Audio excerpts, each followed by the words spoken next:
Background: the WWF struggles in the mid-90s. In the early 1990s, the World Wrestling Federation, WWF, was still the dominant force in professional wrestling, but the cracks in its foundation were becoming more visible. The steroid scandal of 1991 to 1992 tarnished the company's image, leading to federal investigations that drained resources and damaged its mainstream appeal.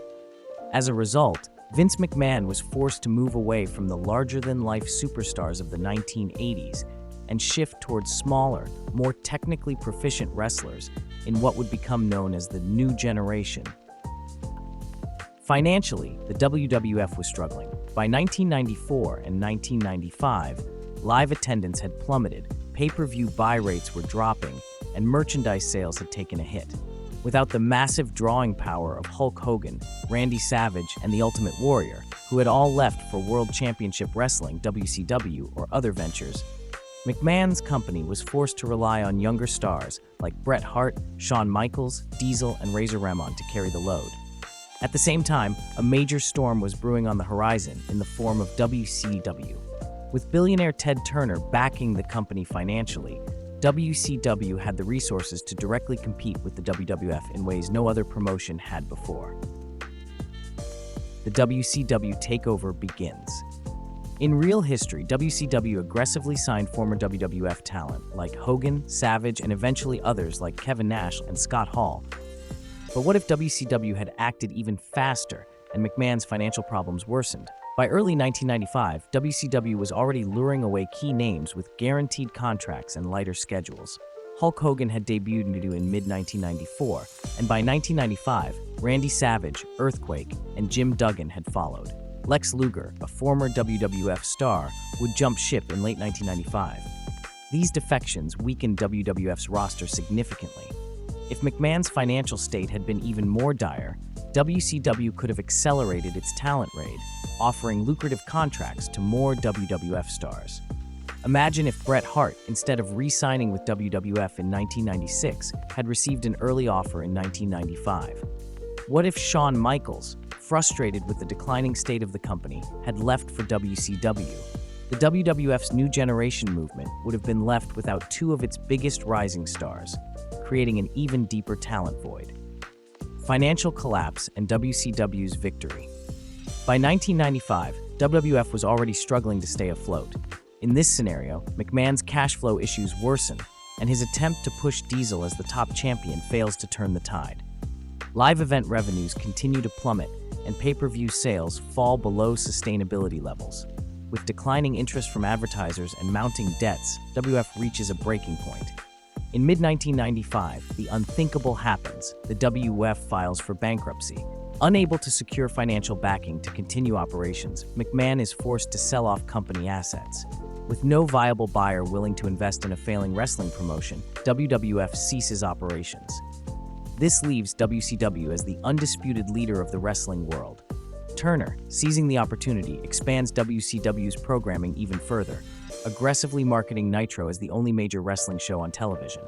Former WWF fans now have only one option: WCW. The impact on the wrestling industry. With WWF gone, the entire landscape of professional wrestling shifts dramatically. The Monday Night Wars never happen because there is no war to be fought. WCW stands unopposed. Without competition, WCW does not need to push the envelope with revolutionary storytelling and edgier content. There is no Stone Cold Steve Austin, no Attitude Era, and no DX because the WWF never gets the chance to evolve into that era. Meanwhile, wrestlers who would have thrived in the WWF, such as The Rock, Triple H, and Mick Foley, find themselves without a major promotion to develop their careers. Some might find a place in WCW, but the company, under Eric Bischoff's leadership, was notoriously resistant to pushing young talent. Instead, the focus remains on older stars like Hogan, Savage, and Flair.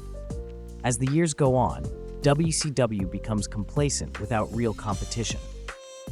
Without the pressure of the WWF nipping at its heels, there is no need to innovate, leading to stagnation. By the early 2000s, wrestling as a whole is in decline, and even WCW struggles to maintain its dominance. The fate of Vince McMahon and WWE's legacy. If the WWF had folded in 1995, Vince McMahon's legacy in wrestling would be drastically different. Rather than being remembered as the man who revolutionized the industry, he would be seen as someone who let his empire collapse due to mismanagement and financial misfortune. There would be no Attitude Era, no WrestleMania moments of the 2000s, and no global expansion of WWE as a sports entertainment juggernaut. Ultimately, the wrestling world would look very different today. While WCW might have enjoyed short-term dominance, without the competition, the entire industry could have suffered long-term. Without the WWF to innovate and drive the industry forward, professional wrestling may never have reached the heights it did in the late 1990s and early 2000s. Conclusion: a world without WWF. The what-if scenario of the WWF going under in 1995 paints a bleak picture for wrestling. While WCW may have enjoyed unchecked dominance, the lack of competition could have led to a dull, uninspired product that ultimately lost mainstream appeal. Instead of a wrestling boom in the late 90s, the industry may have entered an early decline, with WCW ruling the industry but failing to innovate. Without the WWF's resilience, wrestling's greatest moments may have never come to pass. This scenario proves that competition breeds innovation, and the survival of the WWF was crucial to the evolution of professional wrestling as we know it today.